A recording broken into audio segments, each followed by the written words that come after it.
नमस्कार, मी सुगंधा आणि आपण पाहतात माझं यूट्यूब चॅनल सुगंधा घडी टॉक्स. माझ्या चॅनलमध्ये आपणा सर्वांचं हार्दिक स्वागत आहे. मित्रहो, बृहन्मुंबई महानगरपालिकेत बोगस बायोमेट्रिक हजेरी लागत असल्याची बाब उघड झालेली आहे आणि ही बाब RTIच्या माध्यमातून समोर आलेली आहे. सुप्रसिद्ध माहिती अधिकार कार्यकर्ते अनिल गलगली यांनी पालिका मुख्यालयात अर्ज करून मागच्या 5 वर्षातल्या पालिकेत लागलेल्या बोगस बायोमेट्रिक हजेरीची विचारणा केली होती. त्यानंतर पालिकेने स्वतः पालिकेत अशी बोगस बायोमेट्रिक हजेरी लागत असल्याची कबुली दिलेली आहे.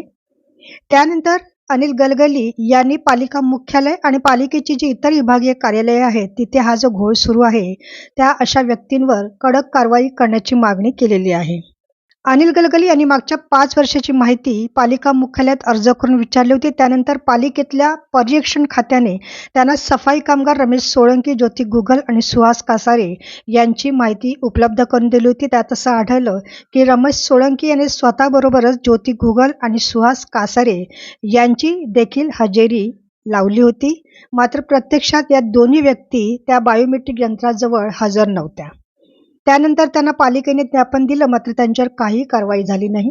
त्यानंतर अनिल गलगली यांनी पालिका मुख्यालयाला पत्र पाठवलेलं आहे. त्यात नमूद केलेलं आहे की पालिका मुख्यालय आणि पालिकेची इतर विभागीय कार्यालय इथे राजरोसपणे असा घोळ सुरू आहे आणि त्यामुळे अशा व्यक्तींवर वेळीच कडक कारवाई न केल्यास असा घोळ भविष्यात देखील पुढे सुरू राहण्याची शक्यता आहे आणि त्यानंतर अशा व्यक्तींवर कडक कारवाई करण्याची मागणी त्यांनी आपल्या पत्रातून केलेली आहे. मित्रहो, पालिकेचा कारभार किती गलथानपणाचा आहे त्याचं हे एक उदाहरण आहे.